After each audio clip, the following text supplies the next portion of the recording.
వేదికను అలంకరించినటువంటి పెద్దలకు, విద్యార్థులకు మరియు నా యొక్క సహోదరులందరికీ జై భీమ్ తెలియజేస్తా ఉన్నాను. జై భీమ్, జై భీమ్. మిత్రులారా, తాటాకు చప్పుళ్లకు భయపడే రోజులు పోయినాయి. మనము చిన్నప్పుడే ఒక కథ చదువుకున్నాం, 4 ఎద్దుల కథ. నాకెందుకులే అని చెప్పేసి పులి దాడి చేస్తున్నప్పుడు వాటిపైన ఒక్కొక్కరిగా దాడి చేసుకుంటూ వస్తూ ఉన్నాయి. ఈరోజు కూడా మత ముసుగులో అదే తరహాలు జరుగుతూ ఉన్నది. ఇప్పటి నుంచి కాదు, అది గత 2000 సంవత్సరాల నుంచి మన మెదడులో ఆ యొక్క విషభావజాలను ఇంజెక్షన్ వేయించినారు. అది ముఖ్యంగా బీసీ మెదడులో ఇంకా కూడా అది మెదడలేదు, అది తరగడం లేదు. వాడిచ్చిన ఇంజెక్షన్కి నేటికి కూడా అది పనిచేస్తూనే ఉన్నది. అది మౌర్య చక్రవర్తుల నుంచి మొదలు పెడితే నేటికి కూడా వారి యొక్క అరాచకాలకు గౌతమ్ బుద్ధుడు కూడా బలైపోయినాడు. అంబేద్కర్ గారు భావజాలము, పూలే భావజాలము, సావిత్రిబాయి పూలే, పెరియర్ రామస్వామి మరియు మొదలైనటువంటి మహానుభావులు ఎంతోమంది చెప్పిపోయినారు. కాబట్టి మిత్రులారా, మిత్రులు చెప్పినట్టు అభంగపట్నం చూసినాం, తర్వాత బైర్ నరేష్ అన్న పైన చూసినాం, కత్తి మహేష్ పైన చూసినాం, పసునూరి రవీంద్రన్న పైన చూసినాం, ఆర్ఎస్ ప్రవీణ్ కుమార్ గారి పైన చూసినాం. నేడు కదిరి కృష్ణన్న పైన కూడా ఈ అల్లరి మోకలు చూస్తూ ఉన్నాం.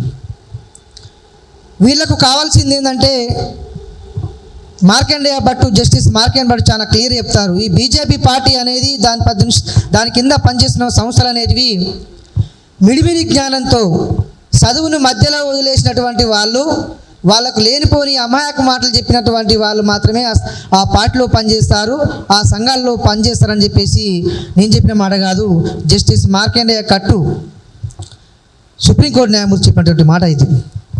కాబట్టి మిత్రులారా, నేరుగా పాయింట్కి వస్తే కదిరి కృష్ణన్న గురించే మాట్లాడదాం. కదిరి కృష్ణన్న గారు ఆయన సంస్కృతంలో PhD చేసినారు. ఓ చదువుకున్నటువంటి మేధావి. మర్రా చీకటి ప్రవీణ్ గారు, మీరు రండి సభకాడ కూర్చోండి, మీరు ఏ PhD చేసినారు, ఏ యూనివర్సిటీలో చేసినారో కూర్చొని డిస్కస్ చేద్దాం. ఆయన సంస్కృతం పైన, బ్రాహ్మణులు రాసినటువంటి సంస్కృతం పైన ఆయన ఏదైతే వెంకటేశ్వర స్వామి సుప్రభాతం పైన అర్థం చెప్పినాడు. మరి అర్థం ఇది కాదు, ఇది తప్పు అర్థం చెప్పేసి నువ్వు నిరూపించు. అదే అంతేగాని హిందూ ముసుగు తొడుగుని, మత ముసుగు తొడుగుని ఈరోజు చిల్లరగా అడ్డగోలుగా రోడ్లపైన మాట్లాడితే అది కుదరదు. మీకంటే ఎక్కువ కూడా మేము మాట్లాడతాం, మీకంటే ఎక్కువ కూడా మాకు మాటలు వస్తాయి, రాక కాదు. మేము చట్టాలను, ఈ దేశంలో ఉన్న చట్టాలను, రాజ్యాంగాన్ని గౌరవిస్తున్నాం. కనుకనే మేము నిశ్శబ్దంగా ఉంటున్నాం. బాగా చేతగాదు కాదు బహుజనులకు. మీ ఇంటి చుట్టూ ఉండేటటువంటి ప్రతి వాళ్ళు మా బహుజనులే ఉన్నారు. రైతులు, కార్మికులు, కర్షకులు, మాదిగోళ్ళు, గొల్లోళ్ళు, సాకలోళ్ళు, డక్కలోళ్ళు, చిందోళ్ళు, అటుకుతుంటే బిచ్చగాళ్ళు, ప్రతి ఒక్కరు కూడా మీ ఇండ్ల చుట్టే ఉన్నారు. మా జనాభా పెద్దది. మేము దలుచుకుంటే ఇంటి నుంచి అడుగు కూడా బయట పెట్టవు బిడ్డ, ఒక్క అడుగు కూడా బయట పెట్టవు. కానీ మానవతావాదంతో ఈ దేశ రాజ్యాంగాన్ని మేము గౌరవిస్తూ ఉన్నాం, ఈ దేశ చట్టాలను గౌరవిస్తూ ఉన్నాం.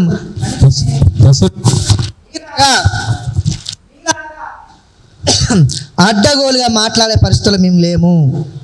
కనుక మీరు అది గౌరవించుకొని మీరు చదువుకోవాలా, ఈ దేశ మూలవాద చరిత్రను చదువుకోవాలా. ఈ దేశం యొక్క సంస్కృతిని మీరు అర్థం చేసుకోకుండా అడ్డగోలుగా మాట్లాడితే మాత్రం మేము కూడా చేతులు ముడుచుకొని ఉన్న పరిస్థితి లేదు.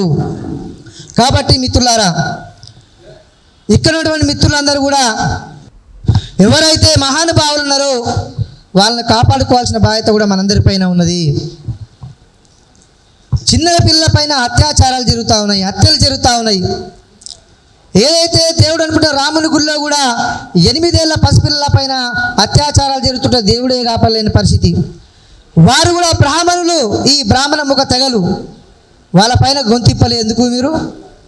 ఇక్కడ విజ్ఞానాన్ని పంచుతున్నటువంటి మేధావుల పైన, సామాజిక ఉద్యమకారుల పైన ఈ విధమైనటువంటి దాడులు చేయడం అనేది ఇది సరైన విధానం కాదు. కాబట్టి మిత్రులారా, బాబాసాహెబ్ అంబేద్కర్ ఆలోచన విధానాన్ని పూలే గారి ఆలోచన విధానాన్ని ఖచ్చితంగా మనము ప్రజలందరికీ తెలియజేసిన నాడే భావజాల వ్యాప్తి జరగకుంటే మన పైన నిరంతరం దాడులు జరుగుతూ ఉంటాయి. వారు దైవభక్తి పేరు మీద, భక్తి పేరు మీద, దేవుళ్ళ పేరు మీద ప్రతి గడప గడప దొక్కుతూ ఉన్నారు. కానీ మన యొక్క భావజాలం మన ఇండ్లకు పోతలేదు. మన యొక్క చుట్టుముట్టున్నటువంటి సమాజానికి మన యొక్క ఆలోచన విధానం చేరవేయటం లేదు. కాబట్టి వారి యొక్క పబ్బాలు గడుగుతూ ఉన్నాయి. కాబట్టి మిత్రులారా, మనమంతా పల్లెల్లోకి ఖచ్చితంగా వ్యాస రూపాన కానీ, సభల ద్వారా కానీ, స్కూల్స్లలో వ్యాస రూపాన కానీ ఖచ్చితంగా మన యొక్క భావజాలం విన్నాడే నిజమైనటువంటి ఆ వాక్ స్వాతంత్రం ఏముంది, రాజ్యాంగంలో ఉన్నటువంటి హక్కులు ఏమున్నాయి, మహిళల హక్కులు ఏమున్నాయి అనేది తెలుస్తాయి. కనుక దాంతోపాటు రాజ్యం వారి చేతిలో ఉన్నది. ఇప్పుడు కేంద్రంలో కానీ రాష్ట్రంలో కానీ రాజ్యం వాళ్ళ చేతిలో ఉన్నది. కనుకనే నేడు మన పైన ఇష్టానురాజ్యంగా మనపై దాడులు చేయడానికి వాళ్ళు ఇష్టపడుతూ ఉన్నారు, శక్తిని సంపాదించుకుంటున్నా ఉన్నారు. కాబట్టి రాజ్యాధికారం రావాలంటే ఖచ్చితంగా పొలిటికల్కి అనేది బాబాసాహెబ్ అంబేద్కర్ గారు చెప్పినటువంటి ఏదైతే మాట ఉందో ఆ విధంగా రాజ్య నిర్మాణం చేయకుండా మనం ఎన్ని ఉద్యమాలు చేసినా, ఎంత చేసినా కానీ వాడు రాజ్యంలో, అసెంబ్లీలో, చట్టసభల్లో వాడు ఉంటున్నాడు. వానికి అనుకూలంగా చట్టాలు నిర్ణయించుకుంటున్నాడు. మన పైన దాడులు చేస్తూ ఉన్నారు. మనం ఏ విధంగా అనుసారంలో వాళ్ళ చట్టాలు రూపొందిస్తూ ఉన్నారు. కనుక మిత్రులారా, మనమంతా నేడు కదిరి కృష్ణ అన్న గారికి కానీ మరియు ఏ సామాజిక ఉద్యమ నాయకులకు ఎక్కడ అన్యాయం జరిగినా, వారిపైన దాడికి జరిగినా దాడికి ప్రతిదాడి చేయడానికి సిద్ధంగా మనం కాకపోతే ఈ విధమైనటువంటి దాడులకు వాళ్ళు పాల్పడుతూ ఉన్నారు. ఎందుకంటే కొద్దిగా గొప్ప ఈరోజు ఉన్నటువంటి కోమటి సమాజం, అందరు కోమట్లు వ్యతిరేకం కాదు, అందరు పాపన్లు వ్యతిరేకం కాదు, అందరు రెడ్లు వ్యతిరేకం కాదు, అందులో కూడా మానవతావాదులు ఉన్నారు. కానీ ఇలాంటి చిల్లరగాళ్ళు కొంతమంది రోడ్లపైన జమై దందాలు చేస్తూ, గోవులంటూ గోవు మాంసాలు ఇతర దేశాలకు వీళ్ళే తరలిస్తూ, గోరక్షల కంటే ఏదో గోవులు వీళ్ళే పొద్దుకులు వాళ్ళు కాస్తూ, గోవుల యొక్క ఆవు పేడ వారు ఎత్తిపోస్తున్నట్టు వీళ్ళేదో చెప్పుకుంటూ, నిరంతరం వీళ్ళు ఆవులను విదేశాలకు గోమాంసం తరలిస్తున్న చరిత్ర బీజేపీది ఈరోజు దేశంలోనే నెంబర్ 1, ప్రపంచంలో నెంబర్ 1, నెంబర్ 2 స్థానంలో ఉంది. మీరందరూ కూడా ఎస్సీ, ఎస్టీలు, బీసీలు, మైనార్టీలు ఏమైనా దందా చేస్తూ ఉన్నారా?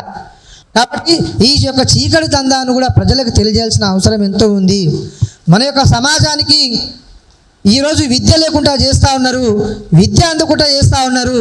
కనుక మిత్రులారా, వారు చేసేటటువంటి ఎత్తుగళ్లను మనం పసిగట్టకపోతే మనం చాలా నష్టపోతాం. కనుక ఇంతటి సమావేశాన్ని ఏర్పాటు చేసినటువంటి బహుజన సేన రాష్ట్ర వర్కింగ్ ప్రెసిడెంట్ యాస్కే యాదవ్ గారికి కృతజ్ఞత తెలియజేస్తున్నాను. సభకు వచ్చినటువంటి మిత్రులందరూ కూడా పేరు పేరున అందరికీ ఉద్యమాభివందనాలతో జై భీమ్ తెలియజేస్తా ఉన్నాను. జై భీమ్.